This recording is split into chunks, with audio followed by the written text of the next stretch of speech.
ನಿಮಗೆಲ್ಲ ಗೊತ್ತಿರುವ ಹಾಗೆ ನಾವೀಗ 4 ಇಯರ್ ಸೀರೀಸ್ ಪ್ರಾಬ್ಲಮ್ನ ಸಾಲ್ವ್ ಮಾಡ್ತಾ ಇದ್ದೀವಿ. This is the engineering, particular ಆಗಿ ಇಂಜಿನಿಯರಿಂಗ್ ಮಾಡಿರುವಂಥ ಚಾನಲ್ ಇದಾಗಿರುತ್ತೆ. ಅಂದಾಗೆ ಚಾನಲ್ನ ಇನ್ನೂ ನೀವು ಸಬ್ಸ್ಕ್ರೈಬ್ ಮಾಡಿಲ್ಲ ಅಂತಂದರೆ ಫಸ್ಟ್ ಸಬ್ಸ್ಕ್ರೈಬ್ ಮಾಡ್ಕೊಳ್ಳಿ. ಮುಂದೆ ನಿಮಗೆ ಇದು ಯೂಸ್ ಆಗುತ್ತೆ. ಯೂಸ್ ಆಗಲಿಲ್ಲ ಅಂತಂದರೆ ನೀವು ಸಬ್ಸ್ಕ್ರೈಬ್ ಮಾಡೋದು ಬೇಡ. ಬಟ್ ನಾನು ಹೇಳೋದು ನಿಮಗೆ ಯಾವ ರೀತಿ ಬಳಸಬೇಕು, ಇದನ್ನು ಯಾವ ರೀತಿ ಸಿಂಪ್ಲಿಫೈಡಾಗಿ ಬಳಸಬೇಕು ಅನ್ನೋದು ತಿಳ್ಕೊಳ್ಳಿ. ಓಕೆನಾ? ಸೊ ಈಗ ನಾವು 4 ಇಯರ್ ಸೀರೀಸ್ ಆಯಿತು, ಹಾಫ್ ರೇಂಜ್ 4 ಇಯರ್ ಸೀರೀಸ್ ಕೂಡ ಆಗಿದೆ. ನೀವೇನಾದರೂ 4 ಇಯರ್ ಸೀರೀಸ್ ಪ್ರಾಬ್ಲಮ್ಸು ಮತ್ತು half range 4 year series problems ನೋಡಿಲ್ಲ ಅಂದರೆ ಫಸ್ಟ್ ಆ ವಿಡಿಯೋಗಳನ್ನ ನೋಡಿ ಅದು ಪ್ರಾಕ್ಟೀಸ್ ಮಾಡ್ಕೊಳ್ಳಿ. ಯಾಕಂದರೆ ತುಂಬ ಇಂಪಾರ್ಟೆಂಟು. ನಿಮಗೆ ಆಲ್ಮೋಸ್ಟು ಒಂದು 20 ಮಾರ್ಕ್ಸ್ನ ತೊಗೊಳೋಕ್ಕೆ ನಿಮಗೆ ತುಂಬ ಹೆಲ್ಪ್ ಆಗುತ್ತೆ ಈ ಚಾನಲ್ಲಿ. ಸೊ ಈ 20 ಮಾರ್ಕ್ಸ್ನ ಈಸಿಯಾಗಿ ಕನ್ಸಿಡರ್ ಮಾಡ್ಬೋದು. ಈಗ ನಾವು ನೋಡ್ತಾ ಇರುವಂಥದ್ದು ಪ್ರಾಕ್ಟಿಕಲ್ ಹಾರ್ಮೋನಿಕ್ ಅನಾಲಿಸಿಸ್. ತುಂಬಾ ಇಂಪಾರ್ಟೆಂಟು. ಯಾಕಪ್ಪ ಅಂತಂದರೆ ಈ ಪ್ರಾಕ್ಟಿಕಲ್ ಹಾರ್ಮೋನಿಕ್ ಅನಾಲಿಸಿಸಲ್ಲೇ ನಿಮಗೆ ಒಳ್ಳೆ ಕ್ಯಾಲ್ಕುಲೇಷನ್ ಮಾಡಿಕೊಂಡು, ಕ್ಯಾಲ್ಕುಲೇಟರ್ ಯೂಸ್ ಮಾಡಿಕೊಂಡು ಈಸಿಯಾಗಿ ಮಾರ್ಕ್ಸ್ ತೊಗೊಬೋದು. ಆ ಥರ ಕಾನ್ಸೆಪ್ಟ್ ಇದಾಗಿರುತ್ತೆ. ಪ್ರತಿ ಕ್ವಶನ್ ಪೇಪರಲ್ಲಿ ನೀವು ನೋಡ್ಬೋದು. ಫಾರ್ ಎಕ್ಸಾಂಪಲ್ ಇಲ್ಲಿ ನೋಡ್ತಾ ಇದ್ದೀರಾ, ಫೈಂಡ್ ದ ಕಾನ್ಸ್ಟೆಂಟ್ ಟರ್ಮ್. ಇಲ್ಲಿ ಮೆನ್ಷನ್ ಮಾಡಿದ್ದಾರೆ ನೋಡಿ, find the constant term. So find the constant term and the first harmonic of the 4 year series. ಒಂದು ಪ್ರಾಬ್ಲಮ್ ಇದ್ದೇ ಇದೆ. ಅದೇ ರೀತಿಯಾಗಿ ಸೊ ಇನ್ನೊಂದು ಸೆಕ್ಷನ್ ನೋಡಿದಾಗ ಅಲ್ಲೂ ಕೂಡ ನಿಮ್ಗೆ ಕೊಡ್ತಾರೆ. This is also can be solved by using the calculator only. ಓಕೆನಾ? ಸೊ ಎರಡೂ ಕೂಡ ಒಂದೇ ಕಾನ್ಸೆಪ್ಟಲ್ಲಿ ನಡೆಯುವಂಥ ಪ್ರಾಬ್ಲಮ್ಸ್. ಈ ಪ್ರಾಬ್ಲಮ್ಸ್ನ ನಾವೀಗೇನು ಮಾಡ್ತೀರಿ, that is called as harmonic analysis ಇರ್ಬೋದು, ಅಥವಾ ಪ್ರಾಕ್ಟಿಕಲ್ 4 ಇಯರ್ ಹಾರ್ಮೋನಿಕ್ ಕಾನ್ಸ್ಟೆಂಟ್ನ ಕ್ಯಾಲ್ಕುಲೇಟ್ ಮಾಡೋದು ಅಂತ ಕರೀತಾರೆ. ಸೊ ಎರಡೂ ಕೂಡ ಅದೇ ವ್ಯಾಲ್ಯೂ ಆಗಿರುತ್ತೆ. ಓಕೆನಾ? ಸೊ ಇದು ನಿಮಗೆ ಇರುವಂತಹ ಟೈಪ್ಸ್ ಎಷ್ಟು, ಯಾವ್ಯಾವ ಟೈಪ್ ಆಫ್ ಪ್ರಾಬ್ಲಮ್ ಬರ್ತವೆ ಅಂತ ನಾವು ಫಸ್ಟ್ ಒಂದು ಲುಕ್ ಹಾಕೋಣ. ನೋಡಿ, ಇಲ್ಲಿ ಅಬ್ಸರ್ವ್ ಮಾಡ್ತಾ ಇದ್ದೀರಾ. So in many practical problems function y is equal to f of x. ಇದು ಚೆನ್ನಾಗಿ ನೆನ್ಪಿಟ್ಕೊಳ್ಳಿ. ನಾವು ಇಲ್ಲಿವರೆಗೂ 4 ಇಯರ್ ಸೀರೀಸ್ ಪ್ರಾಬ್ಲಮ್ಸ್ ಮಾಡಿದ್ದೀರಿ. ಯಾವುದೇ 4 ಇಯರ್ ಸೀರೀಸ್ ಪ್ರಾಬ್ಲಮ್ ಮಾಡೋದು ನಾವು ಅಬ್ಸರ್ವ್ ಮಾಡೋದೇನಪ್ಪ ಅಂದರೆ one of the function y is equal to ಏನಿರುತ್ತೆ ನಿಮಗೆಲ್ಲ ಗೊತ್ತೇ ಇದೆ.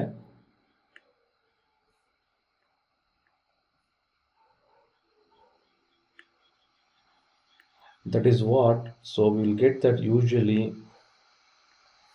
y is equal to f of x ಅನ್ನೋದು ಒಂದು ಫಂಕ್ಷನ್ ಕನ್ಸಿಡರ್ ಮಾಡ್ತೀರಿ.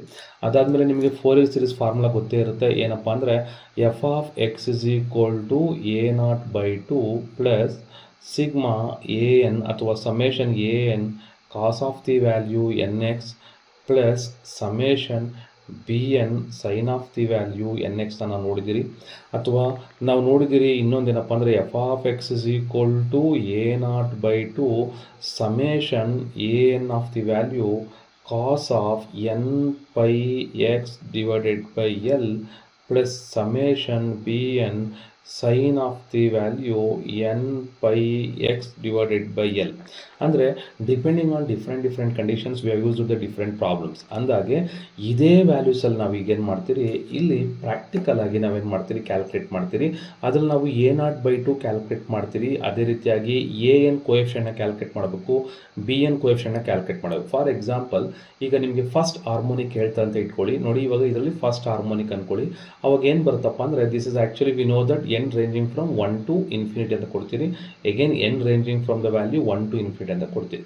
ಬಟ್ ಇಲ್ಲಿ ನಿಮಗೆ ಫಸ್ಟ್ ಹಾರ್ಮೋನಿಕ್ ಅಂತ ಕೊಟ್ಟರೆ f of x is equal to ಏನಾಗುತ್ತಪ್ಪ ಅಂದರೆ ಇಲ್ಲಿ ವ್ಯಾಲ್ಯೂ ಬರುತ್ತೆ a1 cos 1x ಅಂದರೆ cos x plus b1 sine of the value x ಅಂತ ಬರುತ್ತೆ.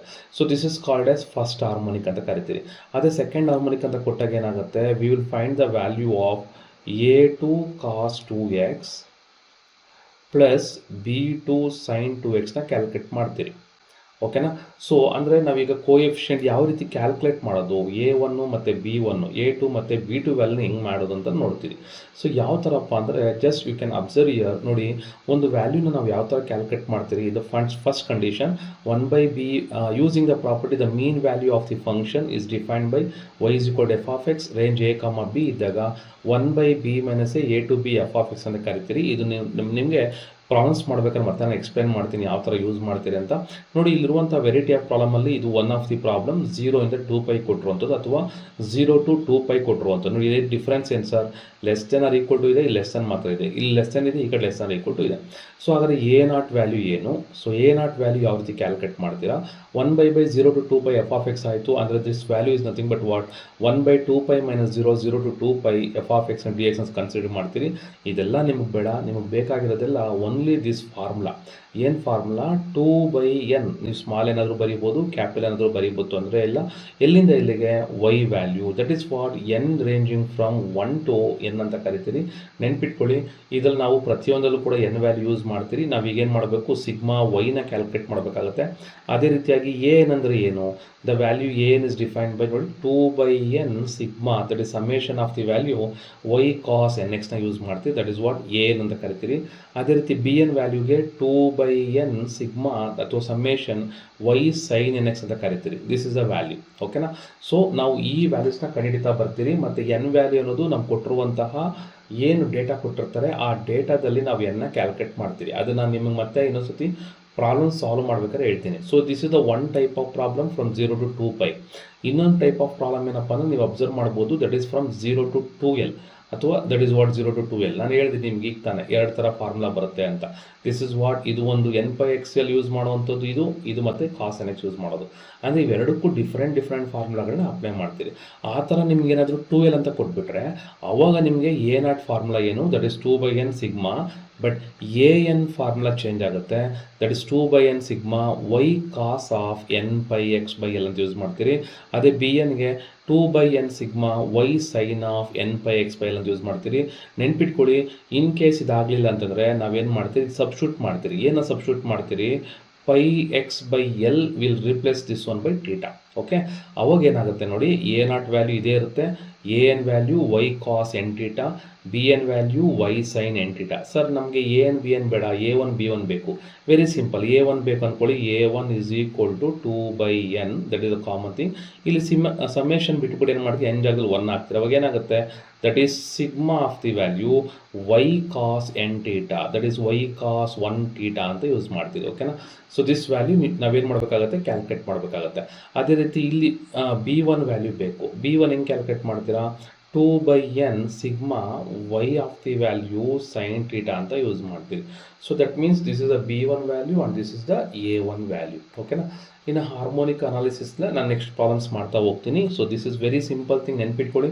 The process of finding a0, an and bn are numerical is called as harmonic analysis. Here a0/2 is called as constant term, a1 cos x plus b1 sin x is called as first harmonic, a2 cos 2x plus b2 sin is called as the second harmonic function. ನೋಡಿ, ಇಲ್ಲೊಂದು just ನಿಮಗೆ explain ಮಾಡ್ತೀನಿ ಯಾವ್ಯಾವ type problem ಬರುತ್ತೆ ಅಂತ. ಒಂದು, ಇಲ್ಲಿ X value ಕೊಟ್ಟಿರ್ತಾರೆ, ಎಫ್ ಆಫ್ ಎಕ್ಸ್ ಕೊಟ್ಟಿರ್ತಾರೆ. ಇಲ್ಲೆಲ್ಲ ನಿಮಗೆ ನೋಡಿ π/3, 2π/3, 4π/3 ಕೊಟ್ಟಿದ್ದಾರೆ. ಆ್ಯಕ್ಚುಲಿ ನೀವೇನು ಮಾಡಬೇಕು, ಕ್ಯಾಲ್ಸಿನ ನಿಮಗೆ ಆಲ್ರೆಡಿ ಕಾಲೇಜಲ್ಲಿ ಹೇಳಿರ್ತಾರೆ. ಹೇಳಿಲ್ಲ ಅಂತಂದರೆ ನೀವು ಈ ಥರ ಕ್ಯಾಲ್ಸಿನ ತೊಗೊಬೇಕಾಗತ್ತೆ. ಇಲ್ಲಿ ಕ್ಯಾಲ್ಸಿ ನೋಡಿದಾಗ ನೀವು ನೋಡ್ತಾ ಇದ್ದೀರಾ π/3. ನೀವೇನಾದರೂ ಇಲ್ಲಿ ಪೈ ವ್ಯಾಲ್ಯೂ ಇದೆ, ಶಿಫ್ಟ್ π/3 ಆಗ್ತೀರಾ ಅಂತ ಇಟ್ಕೊಳ್ಳಿ. ಏನು ಬರ್ತಾಯಿದೆ ನಿಮಗೆ, ಅಲ್ಲಿ 1.0 ಬರ್ತಾ ಇದೆ. ಸೊ ನಾವೇನು ಮಾಡಬೇಕು, ಇದನ್ನು ಫಸ್ಟು ಡಿಗ್ರಿ ಕನ್ವರ್ಟ್ ಮಾಡಬೇಕು. ಸೊ ಪೈ ವ್ಯಾಲ್ಯೂ ಅಂದರೆ 180 ಟ್ರೀಟ್ ಮಾಡಬೇಕು, 180/3 ಬರಬೇಕು. ಅದಕ್ಕೆ ನಾವೇನು ಮಾಡ್ತೀರಿ, ಈ ವ್ಯಾಲ್ಯೂ ಪೈ ವ್ಯಾಲ್ಯೂ ಜಾಗದಲ್ಲಿ 180 ಹಾಕ್ತೀರಿ. ಸೊ 180 / 3, ಸೊ ಎಷ್ಟಾಯಿತು, that is what we are getting 60. ಅಂದರೆ ಈ π/3 ಜಾಗದಲ್ಲಿ ನಾವೇನು ಮಾಡೋಣ, ದಿಸ್ ಎಕ್ಸ್ ಇಲ್ ಬಿ ರೀಪ್ಲೇಸ್ಡ್ ಬೈ 60 ಡಿಗ್ರಿ. ಇದು ನೆಕ್ಸ್ಟ್ ನಾನು ಪ್ರಾಬ್ಲಮ್ಸ್ ಮಾಡಬೇಕಾದ್ರೆ ಖಂಡಿತ ಹೇಳ್ತೀನಿ ಮತ್ತೆ ಇನ್ನೊಂದು ಸತಿ. ಅಂದರೆ ಇದು ಒನ್ ಟೈಪ್ ಆಫ್ ಪ್ರಾಬ್ಲಮ್. ಮತ್ತು ಇನ್ನೊಂದು ಟೆಕ್ನಿಕ್ ನೆನಪಿಟ್ಕೊಬೇಕು, ನಿಮಗೆ ಸ್ಟಾರ್ಟಿಂಗಲ್ಲಿ 1 ಎಂಡಿಂಗಲ್ಲಿ 1 ಕಾಣಿಸ್ತು ಅಂತ ಇಟ್ಕೊಳ್ಳಿ. ಆವಾಗ ಒಂದು ವ್ಯಾಲ್ಯೂನ ನಾವೇನು ಮಾಡಬೇಕಾಗತ್ತೆ, ಆಮಿಟ್ ಮಾಡಬೇಕಾಗತ್ತೆ, ಅಂದರೆ ಬಿಟ್ಬಿಡ್ಬೇಕಾಗತ್ತೆ. ಓಕೆನಾ. ಇನ್ನು ಟೋಟಲ್ ನಂಬರ್ಸ್ ನೋಡ್ಕೊಳ್ಳಿ, ಯಾವ ಥರ ಲೆಕ್ಕ ಹಾಕೋದು, ಎನ್ ವ್ಯಾಲ್ಯೂ ಯಾವ ಥರ ಕನ್ಸಿಡರ್ ಮಾಡೋದು. ಇಲ್ಲಿ ನೋಡ್ತೀರಾ 1 2 3 4 5 6 ಕನ್ಸಿಡರ್ ಮಾಡಬೇಕು. ಓಕೆ, ಈ ಡೇಟಾನ ಬಿಟ್ಬಿಟ್ಟು. ಸೊ ಆಲ್ಮೋಸ್ಟ್ ನಿಮಗೆ ಎಲ್ಲ ಪ್ರಾಬ್ಲಮಲ್ಲಿ ಇದು ಈವನ್ ನಂಬರೇ ಬರುತ್ತೆ. ಸ್ವಲ್ಪ ಚೇಂಜಸ್ ಆದರೂ ಆಗ್ಬೋದು, ಬಟ್ ಈವನ್ ನಂಬರ್. ಅಂದರೆ ನಮ್ಗೆ ಇದ್ರ ಲಿಮಿಟ್ ಎಲ್ಲಿಂದ ಎಲ್ಲಿಗೆ, 0 ಇಂದ 2π ಇದೆ. ಸೊ ಫ್ರಮ್ 0 to 2π ನಾವು ಕನ್ಸಿಡರ್ ಮಾಡ್ತಿದ್ದೀರಿ ಅಂತ ಅರ್ಥ. ಓಕೆನಾ. ಇದು ಒನ್ ಟೈಪ್ ಆಫ್ ಪ್ರಾಬ್ಲಮ್ಮು. ಇನ್ನೊಂದು ಟೈಪ್ ನೋಡ್ತಾ ಇದ್ದೀರಾ, ನಿಮಗೆ ಇಲ್ಲಿ ನಂಬರ್ಸ್ ಕೊಟ್ಟಿದ್ದಾರೆ 0 2 4 ಅಂತ. ದಟ್ ಮೀನ್ಸ್ ವಾಟ್, ಯಾವಾಗ ನಂಬರ್ಸ್ ಕೊಟ್ಟಿರ್ತಾರೋ ಅವಾಗ ಏನಪ್ಪ ಅರ್ಥ ಅಂದರೆ ನಾವು ಎಲ್ ವ್ಯಾಲ್ಯೂ ಕ್ಯಾಲ್ಕುಲೇಟ್ ಮಾಡಬೇಕು. 2l = 6 ಅಂತ ಆಗುತ್ತೆ. ಅವಾಗ l = ಸಿಯರ್ ಇಲ್ಲಿ ಗಿವನ್ ಇಂಟರ್ವಲ್ ನೋಡ್ಕೊಳ್ಳಿ. ಸಾರಿ, ಈ ಫಸ್ಟ್ 0 ಇದೆ, ಎಂಡಿಂಗ್ ನಂಬರ್ ಎಷ್ಟಿದೆ, 12 ಇದೆ. ದಟ್ ಮೀನ್ಸ್ 2l = 12 ಅಂತ ಟ್ರೀಟ್ ಮಾಡಬೇಕು. 2l = 12. ಆಗ ಎಲ್ ವ್ಯಾಲ್ಯೂ ಎಷ್ಟಾಗುತ್ತೆ, 6 ಆಗುತ್ತೆ. ಸೊ ಇದನ್ನು ಮತ್ತೆ ನಾನು ಪ್ರಾಬ್ಲಮ್ಸ್ ಮಾಡ್ಬೇಕಾದ್ರೆ ಎಕ್ಸ್ಪ್ಲೈನ್ ಮಾಡಿಕೊಡ್ತೀನಿ. ಇದು ಒನ್ ಟೈಪ್ ಆಫ್ ಪ್ರಾಬ್ಲಮ್ ಆಗಿದೆ. ಅಂದರೆ ಒಂದು ಪೈ ನೋಡಿದ್ರಿ, ಇನ್ನೊಂದು ಡೈರೆಕ್ಟ್ ನಂಬರ್ಸ್ ನೋಡಿದ್ರಿ. ಇನ್ನೊಂದು ಬರುತ್ತೆ ಟಿ ಅಂತ ಬಂದಾಗ ನಾವೇನು ಮಾಡ್ತೀರಿ, ಟಿಗೆ ನಾವು ಸಬ್ಸ್ಟಿಟ್ಯೂಷನ್ ತೊಗೊಂಡು ಚೇಂಜ್ ಮಾಡ್ತೀರಿ. ಏನಂತ ಮಾಡ್ತೀರಿ, theta is equal to 2π/t ಅಂತ ಕನ್ಸಿಡರ್ ಮಾಡ್ತೀರಿ. ಅಥವಾ ಇಲ್ಲಿ ನೋಡ್ತೀರಾ theta is equal to πx/l ಅಂತ. So X is nothing but what, that is 2t use ಮಾಡ್ತೀರಿ. ಯಾಕಂದರೆ ದಟ್ ಈಸ್ ದ ವ್ಯಾಲ್ಯೂ ನಾವು ಸಿಂಪ್ಲಿಫೈ ಮಾಡ್ತಾ ಇರೋಂಥದ್ದು. ಈ ಎಕ್ಸ್ಪ್ರೆಷನ್ ನಾವು ಯೂಸ್ ಮಾಡಿಕೊಂಡು ಟಿ ಬಂದಿರೋ ಪ್ರಾಬ್ಲಮ್ನ ಮಾಡ್ತೀರಿ. ಸೊ ಟೋಟಲಾಗಿ ಈ ಥರ ನಿಮಗೆ ಒಂದು ತ್ರೀ ಟೈಪ್ ಆಫ್ ಪ್ರಾಬ್ಲಮ್ಸ್ ಇದ್ದಾವೆ, ಚೇಂಜಸ್ ಏನಿಲ್ಲ, ಅದೇ ರಿಪೀಟ್ ಆಗ್ತಾ ಇರ್ತವೆ. ಓಕೆನಾ. ಸೊ ಈ 3 ಟೈಪ್ ಆಫ್ ಪ್ರಾಬ್ಲಮ್ಸ್ನ ನಾನು ನೆಕ್ಸ್ಟ್ ಕ್ಲಾಸಲ್ಲಿ ಸ್ಟಾರ್ಟ್ ಮಾಡ್ತೀನಿ. ಓಕೆ. ಸೊ ಬಿಫೋರ್ ದಟ್ ನಿಮ್ಗೊಂದು ತಲೆಗೆ ಬರಲಿ, ಏನು ತಲೆಗೆ ಬರಬೇಕಪ್ಪ ಅಂದರೆ ನಾವು ಏನು ಕಂಡುಹಿಡಿತೀರಿ, N value. So first harmonic ಅಂದರೆ ಏನು, a1 cos x b1 sin x. Second harmonic a2 cos 2x plus b2 sin 2x. ನಾವು ಕಂಡುಹಿಡಬೇಕಾಗಿರೋದೇನು, ನೀವು ಕೊಟ್ಟಿರೋ ಪ್ರಾಬ್ಲಮ್ ಮೇಲೆ ಡಿಪೆಂಡು. ಸೊ ಹೆಂಗೆ ಎಕ್ಸ್ ವ್ಯಾಲ್ಯೂ ಕೊಟ್ಟಿರ್ತಾರೆ, ಅದೇ ಥರ ಎಫ್ ಆಫ್ ಎಕ್ಸ್ ಕೊಟ್ಟಿರ್ತಾರೆ, ನಾವು ಕಾಲಮ್ಸ್ನ ಯೂಸ್ ಮಾಡಬೇಕು. So this one is what the value of Y ಅಂತ. ಅಂದರೆ ಎಕ್ಸ್ಗೆ ಒಂದು ಕಾಲಮ್ನ ಹಿಂಗೆ ಹಾಕ್ಕೊಳ್ಳಿ, ವೈಗೆ ಒಂದು ಕಾಲಮ್ನ ಹಿಂಗೆ ಹಾಕ್ಕೊಳ್ಳಿ, ಆಮೇಲೆ ನಮಗೆ ವೈ ಕಾಸ್ ಎಕ್ಸ್ ಬೇಕು ಅಂತ ಇಟ್ಕೊಳ್ಳಿ, ಆವಾಗ ವೈ ಕಾಸ್ ಎಕ್ಸ್ಗೆ ಒಂದು ಹಾಕ್ಕೊಳೋದು. ಅದೇ ಥರ ವೈ ಸೈನ್ ಎಕ್ಸ್ ಬೇಕು, ವೈ ಸೈನ್ ಎಕ್ಸ್ಗೆ ಒಂದು ಕಾಲಮ್. ಸೆಕೆಂಡ್ ಹಾರ್ಮೋನಿಕ್ ಬಂತ, ಆವಾಗ ವೈ ಕಾಸ್ 2x ಅಂತ ಆಗುತ್ತೆ, ಅದಕ್ಕೆ ಒಂದು ಕಾಲಮ್. ಅದೇ ಥರ ವೈ ಸೈನ್ 2x ಆಗುತ್ತೆ, ಅದಕ್ಕೆ ಒಂದು ಕಾಲಮ್. ಸೊ ಈ ಥರ ಹಾಕ್ಕೊಂಡು ನಾವು ಸಿಂಪಲ್ಲಾಗಿ ಡೈರೆಕ್ಟಾಗೆ ಮಾಡ್ಬೋದು. ಸೊ ಈ ಪ್ರಾಬ್ಲಮ್ನ ನಾನು ಸಾಲ್ವ್ ಮಾಡೋದನ್ನು ನೆಕ್ಸ್ಟ್ ಕ್ಲಾಸಲ್ಲಿ ನಿಮಗೆ ಕ್ಯಾಲ್ಸಿ ಯೂಸ್ ಮಾಡೋದ್ರ ಬಗ್ಗೆ ಎಕ್ಸ್ಪ್ಲೈನ್ ಮಾಡ್ತೀನಿ. ಅಷ್ಟೊತ್ತಿಗೆ ನೀವು ಕ್ಯಾಲ್ಸಿ ತೊಗೊಂಡು ಜೊತೆಲಿ ಇಟ್ಕೊಂಡಿರಿ. ನಂತರ ನೀವು ಕೂಡ ಆನ್ಲೈನಲ್ಲಿ ಯೂಸ್ ಮಾಡಬೇಡಿ, ನಿಮಗೆ ಎಕ್ಸ್ಪ್ಲೈನ್ ಮಾಡೋಕ್ಕೆ ಈಸಿ ಆಗಲಿ ಅಂತ ನಾನು ಈ ಥರ ಕ್ಯಾಲ್ಸಿನ ತೊಗೊಂಡಿದ್ದೀನಿ ಅಷ್ಟೇ.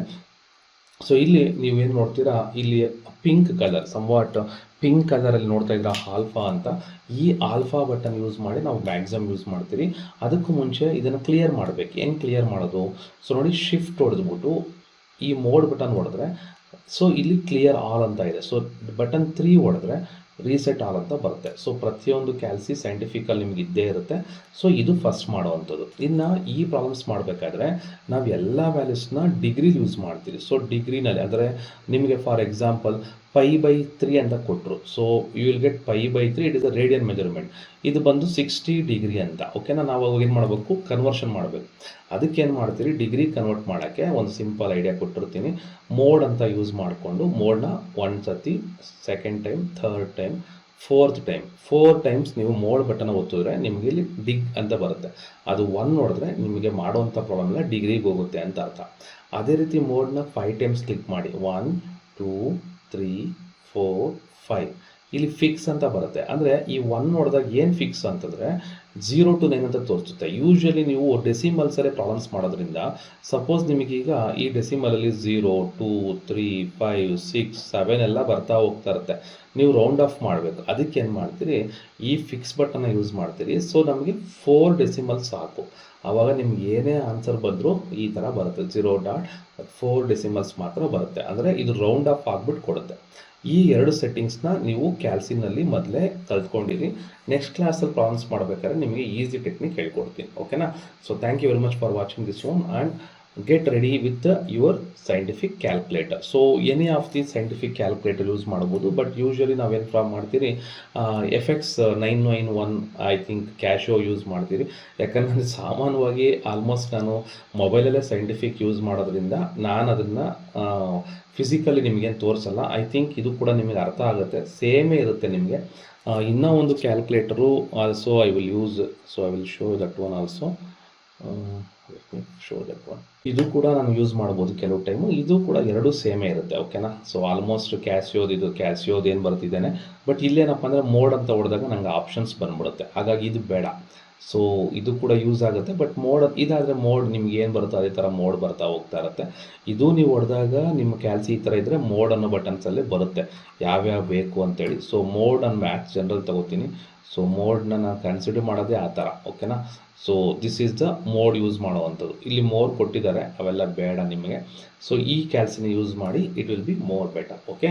So get ready with your calculator. Thank you very much for watching this video.